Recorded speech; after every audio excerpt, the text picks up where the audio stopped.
శుభోదయం పిల్లలు, అందరూ బాగున్నారా? ఇంట్లోనే ఉండండి, ఆరోగ్యాన్ని కాపాడుకోండి. మరి పాఠాలు శ్రద్ధగా వింటున్నారు కదా.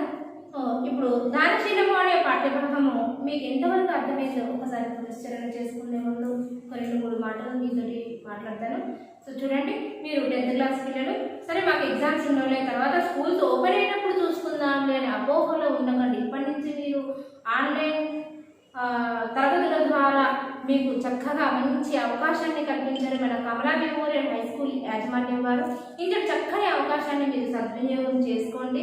మీ ఇంటి దగ్గర బుక్స్ తీసుకొని ఒక్కొక్క లెసన్ ప్రాక్టీస్ చేయండి. చదవడము, రాయడము, చూడకుండా రాయడము ప్రాక్టీస్ చేయండి. సాధనమున పనులు సమకూరు ధరలోన. ఎంత సాధన ఉంటుందో అంత మంచి ఫలితం మీరు ముందు ముందు పొందగలుగుతారు. అర్థమైందా పిల్లలు? సో పాఠంలోకి వెళ్ళబోయే ముందు మీరు ఉపయోగించవలసిన వస్తువులు: పాఠ్య పుస్తకం, క్లాసర్, pen, pencil, scale, eraser, rubber కూడా తీసుకొని చక్కగా మన 10th క్లాస్ మన పాఠశాలలో ఉంటే క్లాస్ తెలుగు పీరియడ్ స్టార్ట్ అవ్వగానే ఏ విధంగా కూర్చుంటాం అలానే చక్కగా సిద్ధమవుతారని నేను నమ్ముతున్నాను. చూడండి, దానశీలము అనే పాఠ్యభాగ రచయిత ఎవరు? ఒక్కసారి పునశ్చరణలోకి బమ్మెర పోతున్నా. ఈయన ఏ శతాబ్దానికి చెందినవాడు? 10. కవి భాషను బాగా నేర్చుకున్నారు కదా. ఇదంతా కూడా పర్ఫెక్ట్గా నేర్చుకోవాలి. ఇక్కడ దానము అనే గుణం గురించి ప్రస్తుత పాఠంలో బలిచక్రవర్తి తాను ఇచ్చిన మాట తప్పకుండా ఉండాలి. ప్రాణం పోయింది అని తెలిసినా కానీ దానం ఇవ్వడానికి సిద్ధపడిన వ్యక్తి బలిచక్రవర్తి. మనం అందరం ముందుగా కర్ణుడి గురించి తెలుసుకున్నాం కదా. ఇలా అద్భుతమైనటువంటి ప్రతి పద్యంలో సహజంగా ప్రతి పద్యంలో ఒక సన్నివేశం మన కళ్ళ ముందు కనపడుతుందా అనే విధంగా పోతనామాత్యుడు చక్కగా వివరించాడు. అందులో 2వ భాగంలో పద్యం చూద్దాము.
అర్థమైందా?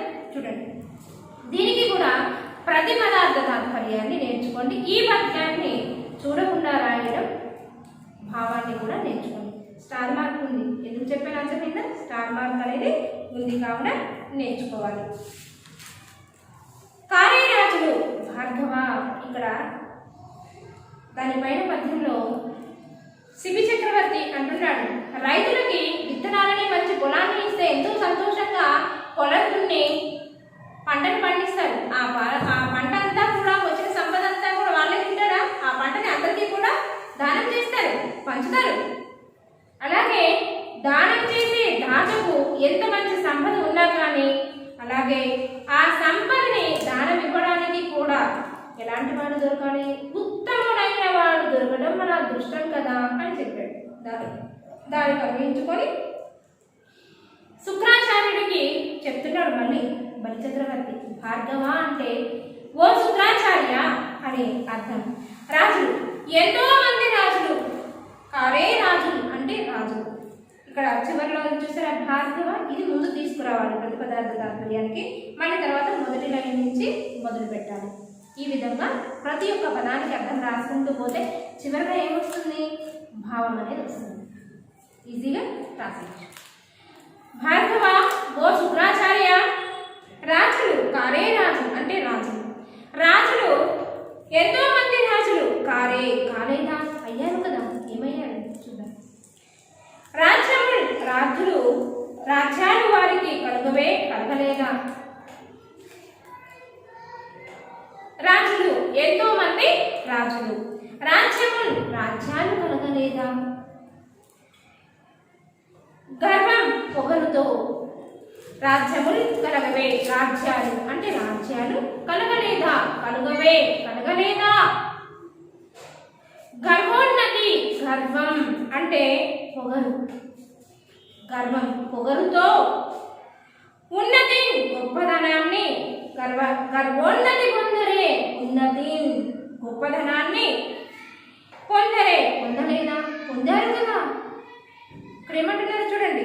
ఓ శుక్రాచార్య, ఎంతో మంది రాజులు కాలేదా? అయ్యారు కదా. రాజ్యాలు కలగలేదా? కలిగినాయి కదా.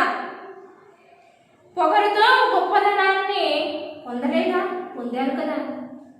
గర్వంతోటి పొగరుతోటి గొప్పదనం కూడా పొందారు కదా. పొందకుండా ఏం లేదు కదా అని వారు గర్విష్ఠులైన రాజులు. వాళ్ళు ఏం పేరు పొందారు? పొగరుతోటి గర్వంతో ఉంటే ఈ గర్విష్ఠి అయిన రాజు అని అంటాం కదా. మంచి రాజు అంటే మంచి రాజు, శాంతి దయా స్వరూపుడు పొగుడుతాం కదా.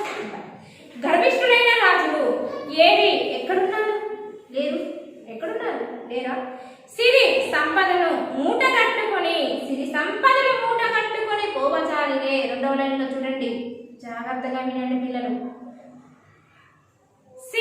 సిరి సంపదలు మూట కట్టుకొని అంటే మూటలు కట్టుకొని పోవన్ ప్లస్ చాలిరే. ఇక్కడ పోవన్ ఉంది కదా, ఇక్కడ పోవన్ చాలిరే. పోవన్ నకారం వస్తుంది అనమాట. పోవన్ ప్లస్ చాలిరే. పోవన్ ప్లస్ జాలిరే ఉంది కదా, మనం విడదీసి రాసేటప్పుడు చాలిరే అంటే అర్థమేంటి? వెళ్ళగలిగినారా? వెళ్ళలేకపోయారా? వెళ్ళగలిగినారు కదా అని. భూమిపైన పేరైనా కలది అంటే పేరైనా కలదే. చూడండి ఇక్కడ భూమిపైన ఈ భూలోకంలో కనీసం వారి పేరైనా కలదా? లేదు కదా. గర్వంతో విరవీగే వారి పేరు ఈ భూమిపైన ఉన్నదా? లేదు అని దీని యొక్క అర్థం అన్నమాట. శిబి మొదలైన గొప్పవారు యశఃకాములు కీర్తి కోరిన వారై. శిబి ప్రముఖులు అంటే శిబిలాంటి చక్రవర్తులు అంటే దానగుణం కలిగినటువంటి శిబిలాంటి చక్రవర్తులై గొప్పవారు. యశఃకాములు ప్లస్ యశఃకాములై కీర్తి ప్రతిష్టలు పొందగలిగిన వారై.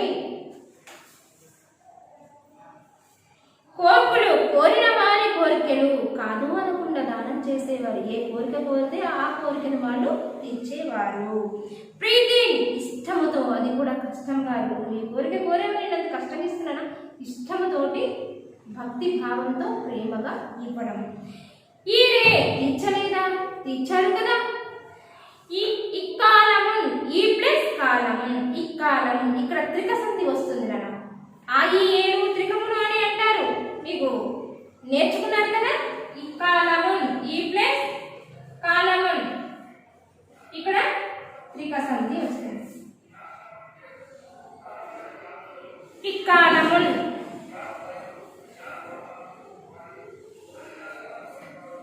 సో ఈ 7 త్రికములు అంటారు. ఈ అనేది వచ్చింది కాబట్టి త్రిక సంధి అవుతుంది. సో మీకు సంధులు చెప్పేటప్పుడు వివరిస్తాను. ఈ రోజులలో కూడా ఇక్కాలమున్ అంటే ఈ రోజులలో కూడా వారలను అటువంటి మహాగాథలను మరచినే. ఇలాంటి గొప్ప గొప్ప గాథల్ని మనం మర్చిపోయాం కదా అని చెప్తున్నటువంటి భావం చూడండి. ఈ కాలమున్ మరచిరే. భార్గవ అంటే ఓ శుక్రాచార్య. భావం చూడండి. ఆచార్య పూర్వం రాజులు ఉన్నారు, వారికి రాజ్యాలు ఉన్నాయి. భార్గవ అంటే ఆచార్యుడు అంటే బలిచక్రవర్తి యొక్క గురువు, బలిచక్రవర్తి శిష్యుడు. కాబట్టి గురువుని ఆచార్య అని కూడా సంబోధిస్తారు. కాబట్టి ఓ శుక్రాచార్య అనొచ్చు, ఆచార్య అని కూడా అనొచ్చు. ఆచార్య పూర్వం రాజులు ఉన్నారు కదా పూర్వం, వారికి రాజ్యాలు కూడా ఉన్నాయి కదా. మరి వారు ఎంతో అహంకారంతో విరవీగారు. మాకు రాజ్యాలున్నాయి, మేము రాజులము అని అహంకారంతో విరవీగారు. కానీ వారెవ్వరూ సంపదలను మూటగట్టుకొని పోవచాలదే. వారెవరు కూడా చివరికి వాళ్ళ యొక్క సంపదల్ని మూటగట్టుకొని పోయారా? మనం ఎంత సంపాదించాము అన్నది కాదు, ఎంత కీర్తి ప్రతిష్టల్ని నిలబెట్టుకోగలిగాము. చిల్డ్రన్, మీకు ఫస్ట్లోనే ఇంట్రడక్షన్లో చెప్పాను, మనం ఎంత అధికారంలో ఉన్నాము, ఎంత పదవిలో ఉన్నాము, ఏ పదవిలో ఉన్నాము, ఏ పీఠాన్ని అధిష్ఠించాము అన్నది కాదు. మనం ఎంతో కష్టపడి ఉన్నతమైనటువంటి స్థానాలకు ఎదిగాము, కానీ ఆ యొక్క పేరును నిలబెట్టుకోవడమే మన జీవితం యొక్క సార్థకం. అంటే వినయం అనేది ఉంటే ఖచ్చితంగా ఆ దానిని మనం నిలబెట్టుకోగలుగుతాము అని అర్థమైందంటే అదే సందర్భం ఇప్పుడు వచ్చింది. అహంకారంతో విరవీగారు, కానీ వారెవరు ఈ సంగతిని మూటగట్టుకొని పోలేదు. ప్రపంచంలో వారి పేరు కూడా మిగలలేదు. అలాంటి గర్విష్ఠుల యొక్క పేరు నిలుస్తాయా ఈ భూమి పైన?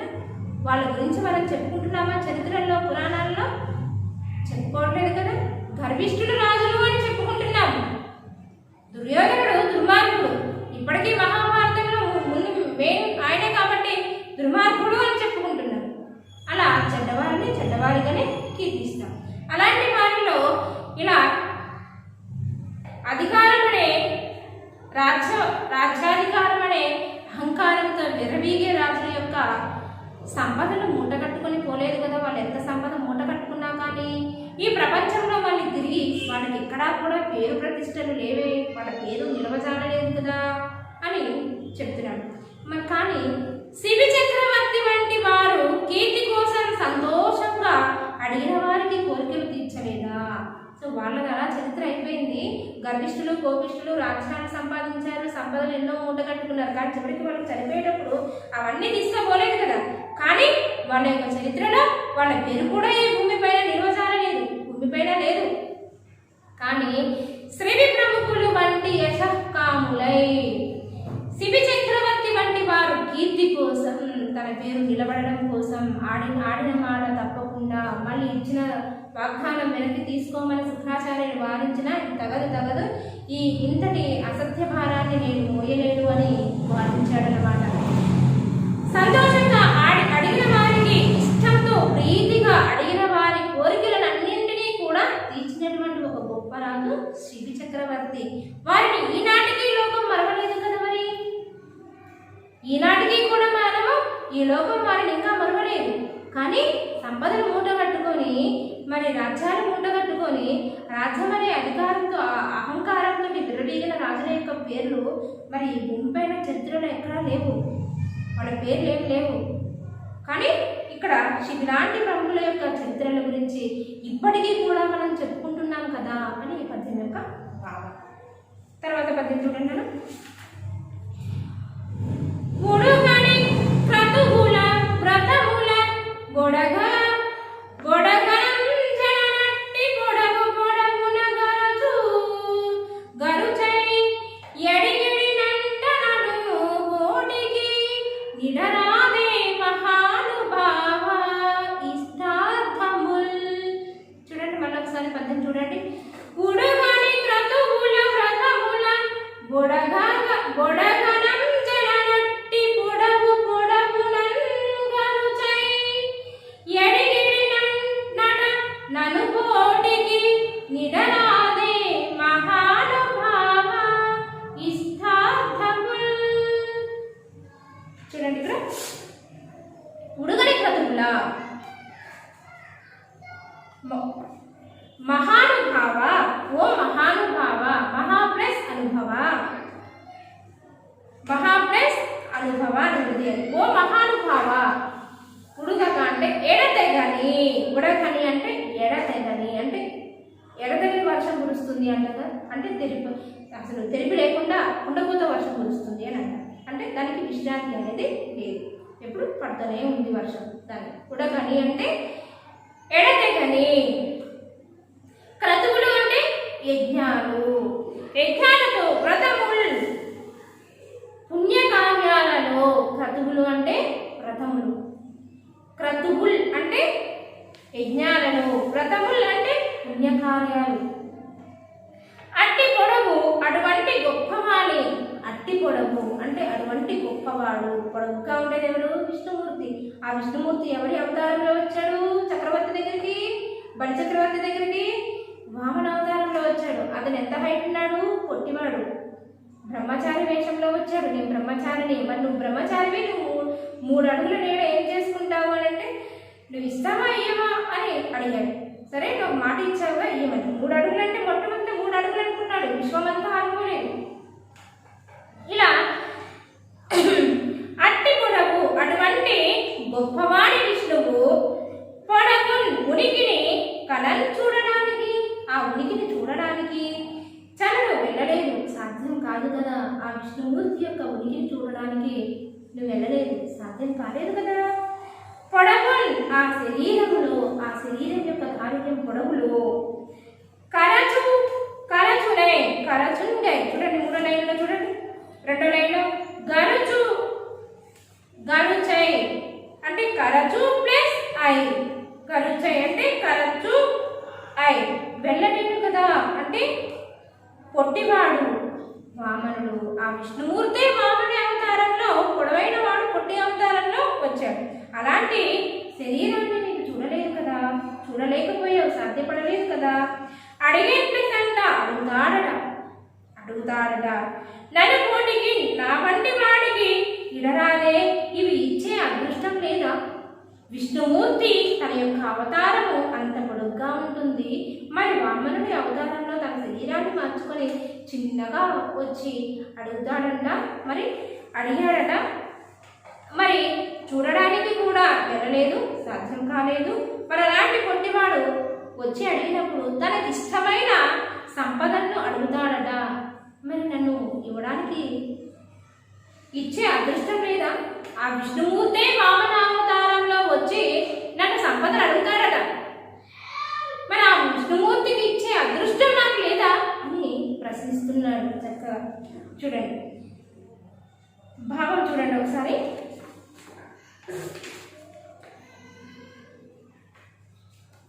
మహానుభావ, ఎడతగిని యజ్ఞాలు పుణ్యకార్యాలు ఎన్ని చేసినా విష్ణువుని చూడడం సాధ్యం కాదు. చూడండి, ఎన్ని వ్రతాలు చేసినా ఎన్ని యజ్ఞాలు చేసినా ఆ విష్ణుమూర్తి ప్రత్యక్షమై ఆ విష్ణుమూర్తి అవతారాన్ని చూడాలి అంటే మనకి సాధ్యమే కాదు. తొందరగా ప్రత్యక్షం అవ్వడు కదా భగవంతుడు, ఎన్నో పుణ్యాలు చేస్తే కానీ ప్రత్యక్షం. అలాంటి పుణ్యం అనేది ఇక్కడ బలిచక్రవర్తికి వచ్చిందనమాట. అటువంటి గొప్పవాడు చిన్నవాడిగా మారి అడుగుతున్నాడు నన్ను సంపదలను. మరి నేను ఇవ్వడానికి నాకు ఇచ్చే అదృష్టం లేదా అని పలుకుతున్నాడు. సో అతడు కోరిన దానికి ఇవ్వడం కంటే నా వంటి వారికి ఇంకేం కావాలి? నా వంటి వారికి ఏం కావాలి? ఆ విష్ణుమూర్తి ప్రత్యక్షం అవ్వాలి, ఆ విష్ణుమూర్తి యొక్క కోరికలు కోరాలి అంటే ఆ విష్ణుమూర్తిని ఎడతెగని యజ్ఞాలు చేసినా వ్రతాలు చేసినా పుణ్యకార్యాలు ఎన్ని చేసినా ఆ విష్ణుమూర్తిని చూడడం సాధ్యమే కాదు. అట్లాంటిది ఆ విష్ణుమూర్తే పొట్టివాడి రూపంలో వామన అవతారంలో నా దగ్గరికి వచ్చి సంపదలు అడుగుతాడట. మరి ఆ సంపదలు అడిగినప్పుడు నాకు ఇచ్చే అదృష్టం లేదా? నేను ఇంకా ఎంత అదృష్టం చేసుకున్నానో కదా, నా వంటి వాడికి ఇంకేం కావాలి? ఇంత గొప్ప అదృష్టం నాకు దక్కుతుంది కదా అని ఒక పక్కన సంతోషపడుతున్నాడు. చూడండి ఎంత సహజంగా చెప్పాడు. సహజ సిద్ధ కవి అని పోతనామాత్యుని ఊరికే అనలేదు. అర్థమైందా పిల్లలు? ఒకసారి పద్యానికి భావాన్ని చదవండి. ఈరోజు హోంవర్క్ వచ్చేసి మీకు స్టార్ కాకపోతే పద్యం ఒకటి ఉంది కదా, ఇక్కడ పార్ట్ 2లో చూడండి పిల్లలు. Learner side lesson 1 text book page number 5. ఇక్కడ నెంబర్ చూడండి, 4వ పద్యం. 4వ పద్యం భావం అండ్ ప్రతిపదార్థ తాత్పర్యం.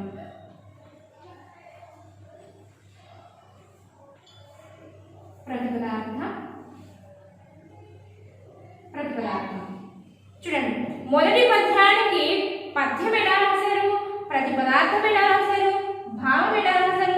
అదే విధంగా ప్రతిపదార్థం నేర్చుకోవాలి, భావం నేర్చుకోవాలి, ఆ పద్యం కూడా వచ్చి ఉండాలి. ఇది మీ యొక్క హోంవర్క్. ఇక్కడ రాస్తున్నానా ఇన్ క్లాస్ వర్క్. చూడండి, ఇప్పుడు మీకు ఇచ్చేటటువంటి హోంవర్క్స్ అన్నీ కూడా క్లాస్ వర్క్లో ఇవ్వడం జరుగుతుంది. ఈ క్లాస్ వర్క్స్ అన్నీ కూడా మీకు స్కూల్లో ఓపెన్ అయినప్పుడు చూస్తే క్లాస్ వర్క్స్ మార్క్స్ ఇవ్వడం జరుగుతుంది. సో సో చాలా జాగ్రత్తగా క్లాస్ వర్క్ మెయింటెనెన్స్ అనేది చేయగలని మనం ధన్యవాదాలు.